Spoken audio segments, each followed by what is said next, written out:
سلام بنات، سلام امهات، كدايرين بخير وعلى خير؟ اموركم بخير؟ نتمنى تكونوا كلكم بالف خير. كما عودتكم فاطمه فيديو جديده، ولكن غير فيديو غير صغيور. المهم غادي نبداو من هنايا، من هذه المعلمه التاريخيه ديال جامع الحسن الثاني. ولكن قبل ما نبداو لا فيديو ديالنا نبداو بالصلاه على النبي. اللهم صل وسلم على سيدنا محمد وعلى اله وصحبه اجمعين. بغيت نقول لكم انني غادا للطبيب نشوف صحتي، نراقب صحتي، نشوف شنو عندي.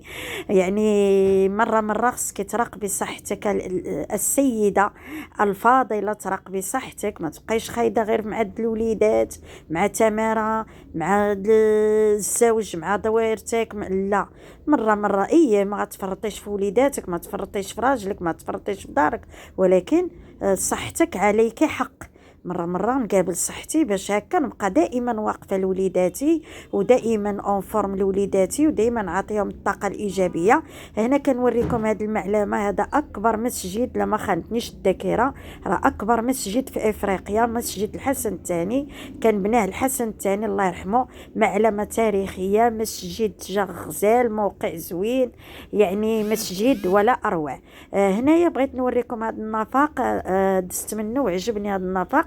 يلا بناوه جديد، بتقنيات حديثه، جا زوين. يعني كيساعد في ما تكونش ازدحام في السيركيلاسيون كما تيقولوا.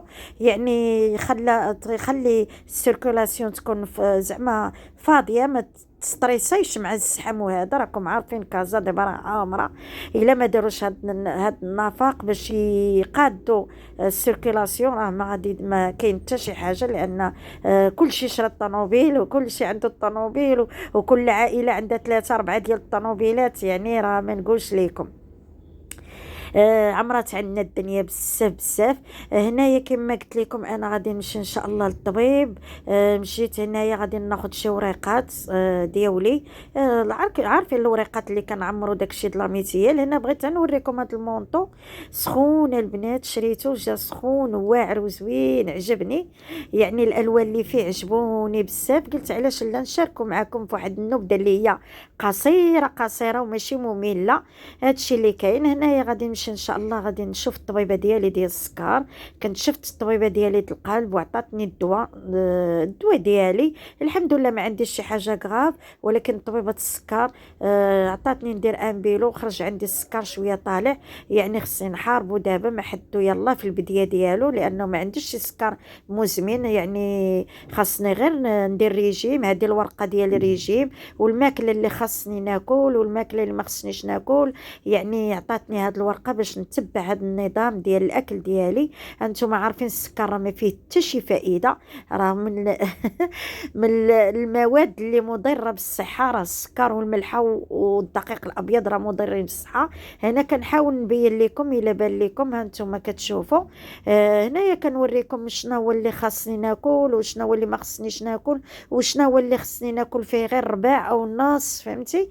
يعني عطاتني واحد الريجيم زوين غادي نتبعه ان شاء الله. وغادي نمشي على هذا الريجيم. وقالت لي ديري الرياضه، لان الرياضه مفيده للصحه. ما تنسيش سيداتي الرياضه ديالك، غير لا مارش، غير لا مارش. ما ديري لا لاصال لا والو، ديري لا مارش واحد 3 ايام في السيمانه اقل ما كاين. ديري لا مارش.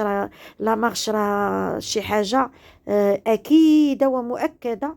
الانسان راه لا مارش هي اللي كتخدم لك جميع الاعضاء ديال الجسم ديالك. وهذا الشيء اللي كاين البنات. انا بغيت زعما نشارك معكم. هنايا راه كنعبر السكر باش تقول لي شنو عندك وهذه. وهنايا في لا فارماسي راه كيعبروا، راكم عارفين. لا بغيتي تراقبي مره تمشي تعبريه على من ناخذ لاباراي. وغنبدا نعبرو ان شاء الله في الدار ديالي. بحال هذه ديال لا طونسيون. كتعبري في الدار ديالك، ومنها كتراقبي صحتك، ومنها كتحاولي تندمجي مع الريجيم اللي عاطيك الطبيبه وداك الشيء. فكري في صحتك، راه هي اهم شيء في هاد الدنيا، وراه ما كتساويش الملايير ملايير الدنيا، والصحه راه هي كل شيء. ولا بقيتي بصحيحتك راكي غادي تسعدي نفسك وتسعدي الغير واللي حواليك كاملين واللي دايرين بك كاملين.